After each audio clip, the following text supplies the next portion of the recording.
celebrating junior bowling, elevating junior bowlers all across America. It's the Prodigy Bowlers You Tour. Today featuring a match between Nick Dischinger and Dakota Talbert. You film it, you send it, we produce it, you watch it. The Prodigy Bowlers You Tour is on. We are once again live on tape from Stars and Strikes Woodstock in Woodstock, Georgia. You are looking at the VIP room, where some of the best youth bowlers in the northern suburbs of the Atlanta metro area are competing in a summer league. And on the first night of league, some of them filmed a 3-match stepladder. On our first U Tour episode, you saw the first match where Nick Dischinger began with a 9-bagger in dispatching Christian Manel, who shot a credible game in the 220s. Today you'll see Nick meet his next opponent, Dakota Talbert. Dakota has appeared on Prodigy Bowlers Tour a few times. His first appearance came in the 2017 Atlanta Team Showdown, when he showed us a trick shot. And he converts it! And he likes it. In early 2018, he was part of the winning team on our Uno Dos Tres episode. Oh man, he just threw his Sunday ball right there. But today, Dakota's going head-to-head with his fellow Woodstock competitor, Nick Dischinger. He's working on the front 8. Let's see if he can get the 9th.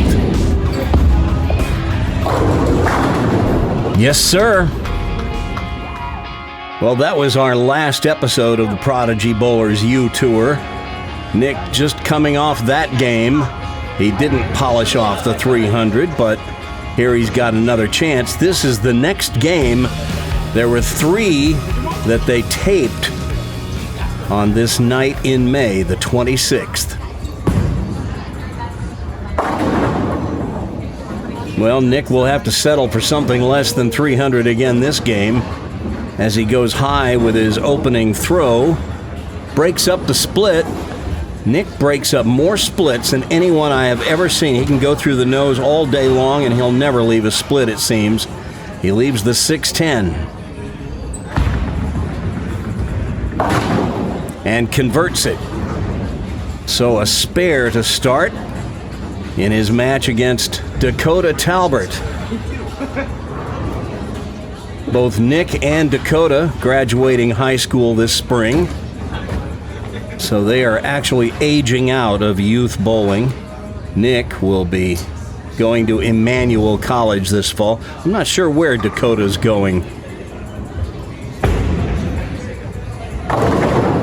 Gives it the big loft and gets a light shaker to go. This is the classic tossed salad strike. Watch this. He's going to hit thin on the head pin.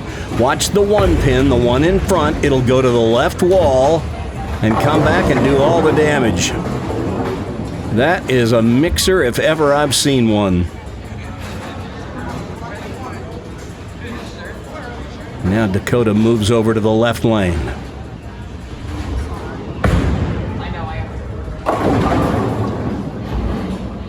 He did not used to loft the ball like that, but he's almost lofting it all the way to the arrows, maybe a foot short of the arrows.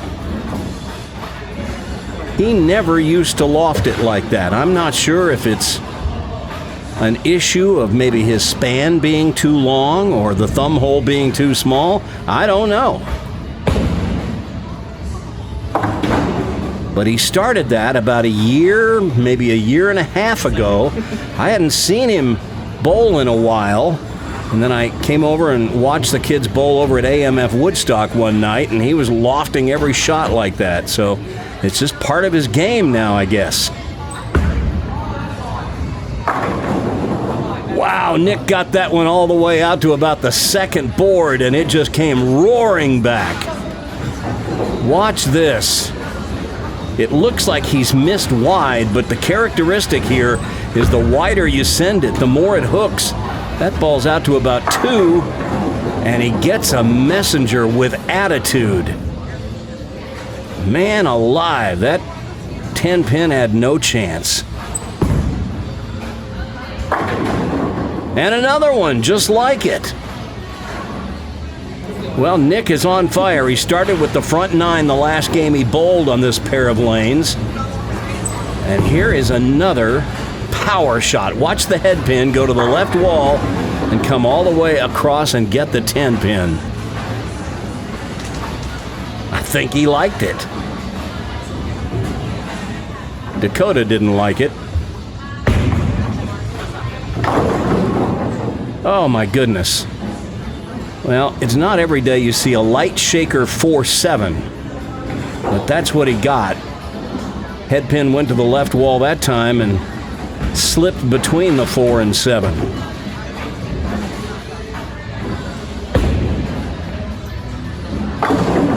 But there's a spare conversion. And Dakota stays clean through the first 3 frames. But he knows with Nick, he better get striking, because spares may not do it against this guy. These two have bowled league together for a number of years. Before Nick moved over to Roswell to join our program, he was bowling over at AMF Woodstock. Dakota, one of the kids that didn't come over to Roswell with some of the others when the migration took place to Roswell. Dakota stayed behind at AMF Woodstock.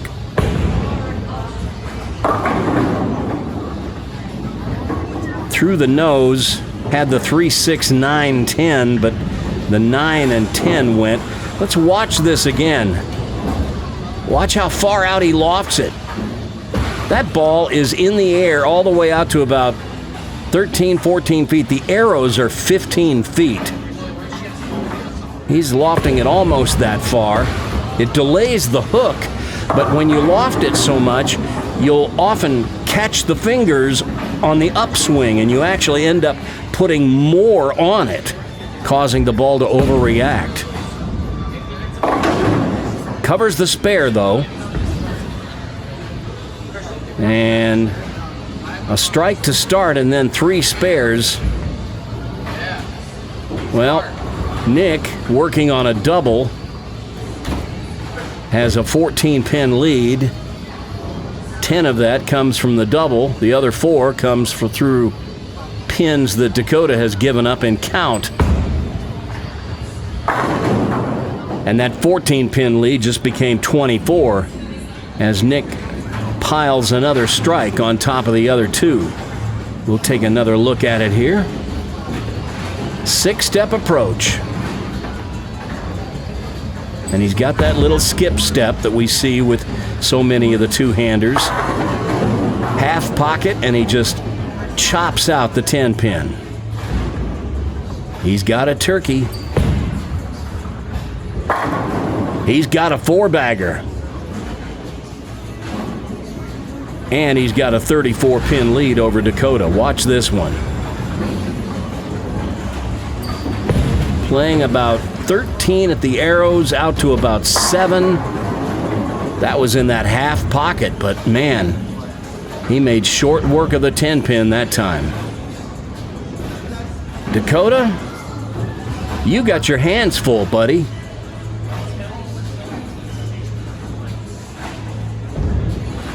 Time to start a string of his own. Oh, that was left off his hand, but he got away with it. It crossed over, and he got the trip 6-10. I know some left-handers that would be proud of that shot, but he'll take it. A strike is a strike is a strike, after all. Watch this. The ball's going to cross over to the left side of the head pin, and the 3-pin, the third one from the right, is going to go to the right wall and come back and get the 6-10. All right. Looks like he's making a slight adjustment with his feet, moving a little farther left.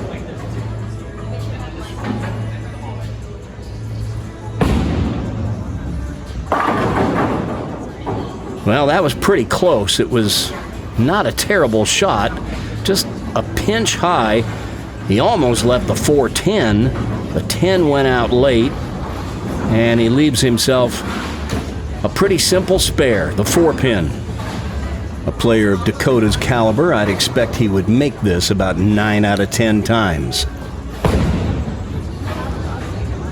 Oh, and there's the 1 out of 10 that he'll miss it. Unbelievable. Well, we'll bring you the balance of this match after we tell you how you can get on the Prodigy Bowlers U Tour. Hey, Prodigy Land, it's me, Coach Randy. Here's how you can be on Prodigy Bowlers U Tour. All you need is a smartphone that records in 4K resolution at 60 frames per second and a thumb drive that you can send me with the video file. Provide your address and I'll send it back. Then just record a match between yourself and one of your friends or foes. Hey, bowl as many games as you want and pick out the best one to send. You know, where the two of you are bowling your best. Then offload the video file from your phone to your computer and burn it onto the thumb drive. Complete instructions on how to record the match and how to get the video file from your phone onto a thumb drive can be found online at www.prodigybowlerstour.com. Click on the tab at the top of the page for U Tour. There you'll also find the application form you'll need to fill out, along with the release forms that the parents of any minor children who appear on the video will need to sign. Fill out the forms, have your parents sign them, copy your video file onto a thumb drive, and send it to me at the address provided. There's no entry fee and no cost to be on the show other than the lineage fees your bowling center will charge you for bowling the games that you film and the postage required to send me the thumb drive and the filled out forms. If we use your match on Prodigy Bowlers U Tour, you'll be an official member of the PBAA, Prodigy Bowlers Across America, and your name will go up on our virtual wall at prodigybowlerstour.com. So get over to prodigybowlerstour.com right now and click the tab at the top for the U Tour. Download the application and read the instructions. Easy peasy. And pretty soon, you'll be making an appearance on Prodigy Bowlers U Tour. Sixth frame, Nick up on the right lane. And he keeps his string of strikes going. That's a 5-bagger. And he now extends that lead to 56 pins over Dakota. We'll see that last strike again. This is a perfect angle. Watch the 1, 3, 6, 10 just all go down in a line. Yep, that is how it's done. See if he can make it 6 in a row. Now, he turned away before the ball got to the pins. He knew that it was a little too wide, too early. On a house shot, it's slick in the middle with a lot of oil, dry on the outside, and Nick knew that he missed right that time. He got it into the dry a little too early on the lane, so it started hooking back too soon, and when that happens, the ball's going to go high. But he covers the 3, 6, 9, 10. That is a difficult combination on any condition, including a house shot. Watch this. With that sleeper 9, you got to hit high enough on the 3-pin to carry it, but not chop it off the 6, and he did it perfectly. Well, Dakota, you just need to go off the sheet from here and hope for the best.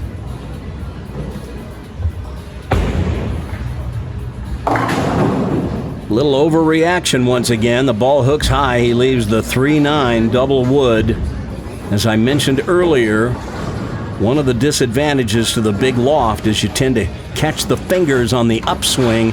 Putting a little extra on it sometimes makes the ball overreact. But he covers the 3-9. So here's the situation. Dakota can strike out for 214. Nick is going at a 236 pace. So Dakota's got to strike out and hope Nick falls off a cliff. All right, well, Dakota gets the first in what he hopes is a string of strikes. Let's take a look at his footwork. A 4-step approach, really a very simple game. This is a strong young man.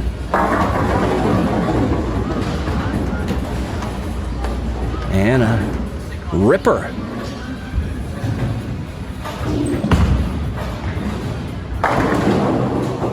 Oh, this time the messenger just missed the 10-pin. He does send shrapnel everywhere, seemingly on almost every shot. But he leaves the 10. Now, Nick has admitted to me at times that he doesn't feel like he's a very good spare shooter. And if there's a reason, I think it might be because he doesn't shoot that many spares. He strikes so often. This time the 10 gets the message. We'll see this one again, even though Nick's head is going to block our view of it just a bit.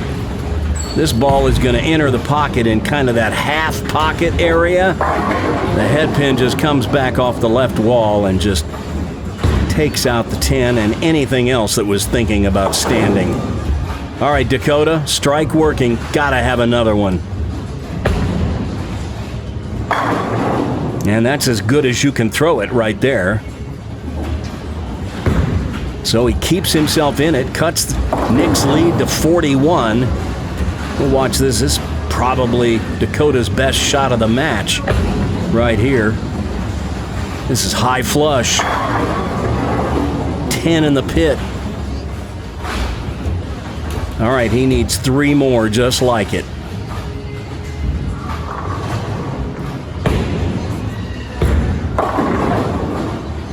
But with that is going to do him in. It's Nick who's going to win this match on the Prodigy Bowlers U Tour. Even if he'd have struck out, he'd have needed Nick to foul or something in the 10th frame. But you never know. Strange things happen. That's why you go ahead and finish it out. I remember bowling in league one night. I was with the anchor bowler. I needed to get 1 pin on the last ball to cinch a tie for our team. And I decided, I'm going to just throw one down the middle like a spare ball. This is a shot that I very rarely practiced with my strike ball. It hung on my thumb, and I clipped off the 7-pin. And as that ball was going down the lane, it felt like an eternity as I heard gasps from my teammates behind me. So believe me, I've seen it. I've been in the middle of it. Anything in this game can happen. Just go ahead and keep firing until it's all over. Nick with a 10-pin again and a conversion again. And so with a full count on his fill ball, Nick will finish with 235.